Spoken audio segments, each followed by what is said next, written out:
Começa mais uma edição do JR 15 Minutos, o podcast da Record que aprofunda as notícias que mais mexem com a nossa vida. A partir de julho, o cenário do comércio brasileiro vai mudar. Uma nova regra do Ministério do Trabalho entra em vigor e promete reconfigurar a escala de trabalho em domingos e feriados. A principal mudança? Acabou a possibilidade de acordo individual entre patrão e empregado. Agora, só com convenção coletiva. Essa medida, que revoga a autorização vigente desde 2021, impacta diretamente setores como supermercados, padarias, farmácias e o varejo em geral. E se por um lado traz mais segurança jurídica para trabalhadores, por outro, desafia a rotina de lojistas. Como os empresários estão se preparando para essa mudança? O que muda na prática para quem trabalha no comércio? E qual é o papel dos sindicatos nesse novo cenário? Para entender o que está em jogo e quais os efeitos dessa nova portaria, a gente conversa agora com o doutor em Direito pela Universidade de São Paulo, professor de Direito e Processo do Trabalho na FAAP e sócio do Ambiel Advogados, Carlos Eduardo Ambiel. Seja bem-vindo, doutor. Olá, Fará. Prazer falar com vocês, seus ouvintes. Muito obrigado pelo convite. Prazer é todo nosso. Participa com a gente também nessa edição o repórter do Jornal da Record, Rogério Guimarães.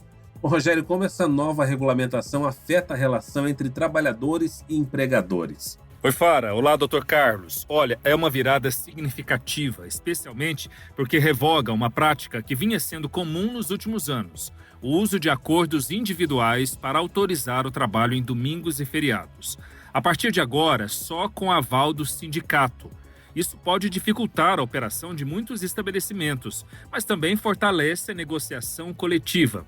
Dr. Carlos, como o setor empresarial deve se organizar para cumprir essa exigência, sem comprometer o funcionamento nos dias de maior movimento? Acho que antes da gente responder especificamente como que o empresário deve se comportar, é importante que a gente tenha uma percepção de que a regra do trabalho aos domingos já é uma exceção.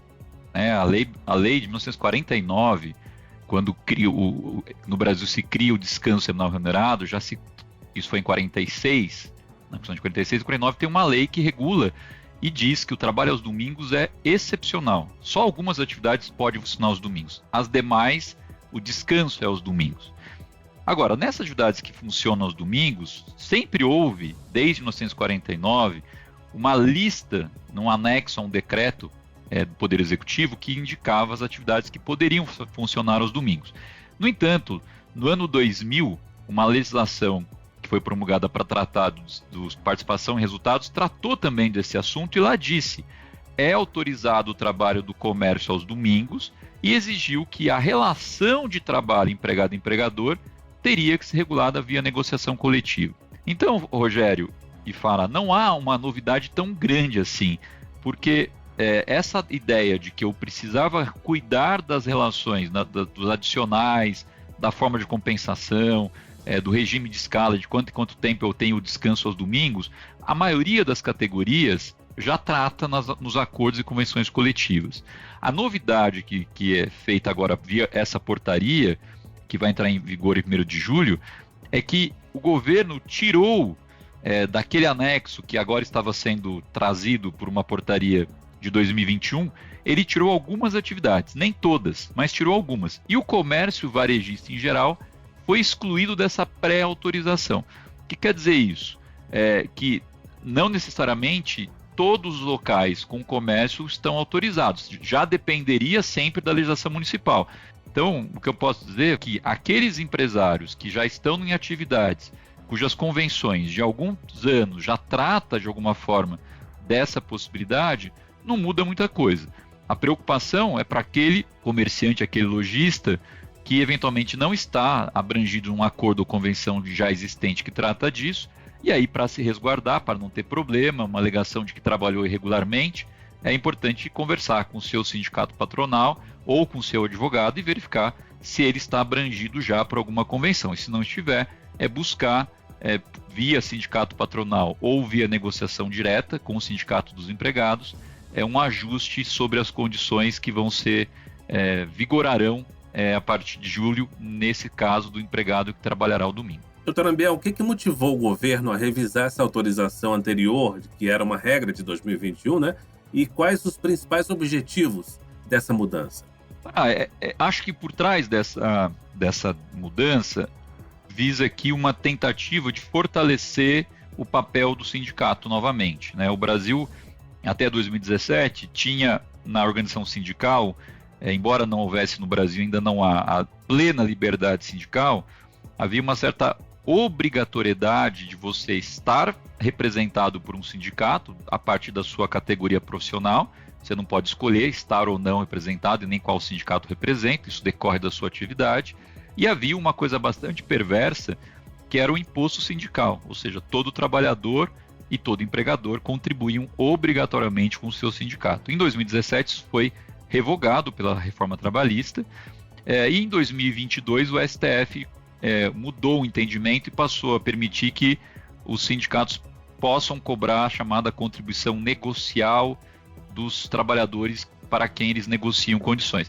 Então, o governo tinha uma regra que dava ao sindicato uma receita praticamente garantida, essa regra desapareceu, os sindicatos ficaram desguarnecidos do ponto de vista financeiro, perderam um pouco da sua relevância, embora tenham, por outro lado, ganhado importância nas normas de flexibilização do direito do trabalho, em que ele passou a ser um protagonista maior em algumas negociações, e agora está havendo um certo reequilíbrio dessas forças. Então, acho que nesse contexto, o Ministério do Trabalho, apoiando-se numa lei de 2000 que fala da negociação, ao tirar algumas atividades, ele está, de alguma forma, jogando luz, né, e fortalecendo o papel do sindicato, em especial do Sindicato do Comércio, que em algumas situações passa a ter um protagonismo maior na negociação com os empregadores. Doutor, de que forma os empregadores devem se preparar para o início da vigência em 1º de julho? Há prazos e protocolos a serem cumpridos junto aos sindicatos e outros representantes de categorias? Eu acho que a primeira coisa, como eu já adiantei, é consultar o seu advogado, né, ou o seu contador que tenha familiaridade com esse regime, para ver se você já está coberto. Se não estiver, entrar em contato com o sindicato patronal que o representa para saber se há alguma negociação em andamento e, no extremo, procurar o sindicato dos trabalhadores, né, dos empregados, o comércio varejista da cidade ou do estado, e iniciar, se necessário, uma negociação de um acordo, e aí um acordo que vale especificamente para aquela empresa, para justamente tratar de quais serão os direitos do empregado que eventualmente trabalhe no domingo ou feriado. A regra dessa jornada, ela se aplica da mesma forma para varejistas, atacadistas e prestadores de serviço, doutor Abel? Não necessariamente. O que aconteceu não foi uma mudança absoluta e geral, ela foi uma mudança pontual.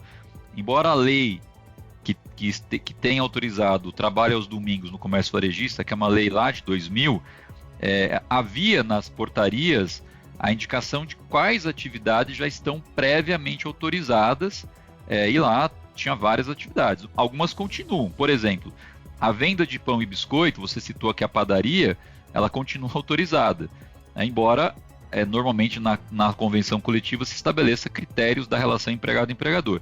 Mas o comércio varejista de peixe, de carne, de frutas, de ovos e até de produtos farmacêuticos, né, nos varejistas, foi excluído dessa autorização. Então, esses comerciantes desses setores, inclusive do comércio em geral, né, as lojas de rua, por exemplo, saíram dessa autorização prévia da portaria.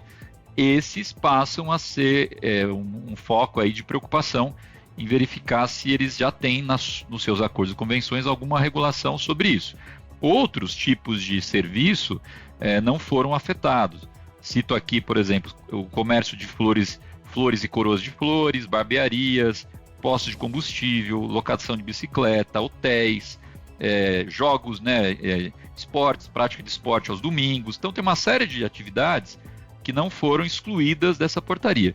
O que foi realmente afetado é o comércio em geral, o comércio varejista e o comércio em geral, só que em contrapartida, da minha experiência como advogado, a maioria das cidades do Brasil já tem nas suas convenções coletivas com o sindicato dos empregados no comércio previsão sobre isso. Então acho que não vai ser uma mudança tão radical, mas isso fortalece o sindicato para novas negociações e gera uma preocupação, uma tensão para os lojistas em geral, para verificar se, no caso dele, na localidade em que ele está, existe de fato um acordo ou uma convenção já vigente. O senhor citou aí a atenção dos lojistas, doutor. Existe risco de prejuízo financeiro para os trabalhadores? Como é que vai funcionar essa redução na carga de trabalho? Na verdade, o risco que pode existir é, eventualmente, alguma loja, em alguma cidade, alguma região do país, não ter a negociação com o sindicato, ou o sindicato começar a exigir muita coisa, ali não tiver uma solução negociada, e para evitar riscos de fiscalização e autuação, ou até de uma cobrança desse dia trabalhado em dobro, né, que é o que a lei fala quando o trabalho ocorre sem a compensação regular, mas principalmente o risco de uma sanção, uma autuação administrativa, que eventualmente algum lojista resolva não abrir aos domingos para evitar esse risco e, consequentemente, aquele trabalhador que faria uma escala ou que teria uma compensação e, por isso, uma jornada específica, possa sofrer o efeito. Mas me parece que a tendência é as partes se ajustarem em relação a isso e não, a médio prazo, a gente superar esses riscos. Mas hoje, numa situação de uma novidade, algo que não acontecia antes, talvez pode acontecer de um ou outro empregador, por cautela, preferir não abrir eventual situação para não correr risco de uma sanção administrativa. É possível que, na ausência de uma convenção coletiva até julho, as empresas sejam impedidas de operar aos domingos e feriados? Há risco de sanções, doutor? Então, Rogério, o risco existe porque, como eu comentei no começo, na regra do nosso direito, né, nossa Constituição fala que o descanso semanal será preferencialmente aos domingos. Quem que pode trabalhar aos domingos? Todos aqueles que estão autorizados por lei. Então, a lei federal, por portarias, leis, anexos, estabelece um rol de atividades que estão autorizadas. E o comércio varejista e o comércio em geral estão autorizados por essa portaria de 2021 até o final desse mês, de junho de 2025. A partir de 1º de julho, essa autorização ela é retirada dessa portaria do governo federal e passa a ser necessário que essa autorização seja negociada com a entidade sindical. Então, se você sai da lista, né, de empresas autorizadas a abrir aos domingos e você não consegue firmar uma negociação ou já ter uma negociação que fale dessa autorização, qual é o risco? A empresa que abrir aos domingos sem comprovar que estava autorizada, ela pode ser objeto de uma autuação do Ministério do Trabalho, como se estivesse abrindo aos domingos uma atividade econômica que não está autorizada, e aí o risco é de uma fiscalização e autuação. Agora, doutor, a nova regra pode abrir caminho para discussões mais amplas sobre a valorização do descanso e da convivência familiar dos trabalhadores? Já há impactos percebidos nesse sentido? Faro, o que eu acho que tem aqui é uma outra discussão que não pode ser ignorada, e a gente acompanha isso, né, dos noticiários do Congresso brasileiro, relacionados a uma ideia de trazer para o Brasil, eventualmente, uma discussão de uma semana, não mais 6 dias de trabalho e um descanso, jornada 6x1, para uma jornada 5x2, como regra, ou 4x3. Né? Essa sim seria algo mais sentido. A mera necessidade de autorização para o trabalho de um determinado segmento, né, da atividade econômica, do comércio especificamente, no domingo ou não, ela não muda a regra de que pelo menos um dia por semana eu tenho que descansar. Então, imagina o seguinte, se você é um trabalhador de uma loja do shopping e aquela loja abrirá aos domingos, alguém vai ter que trabalhar, né? Se ela está autorizada e você vai trabalhar no domingo, a lei estabelece que você tem direito a descansar um outro dia da mesma semana. Então, a ideia de um dia de descanso, ela está assegurada, ela não vai mudar.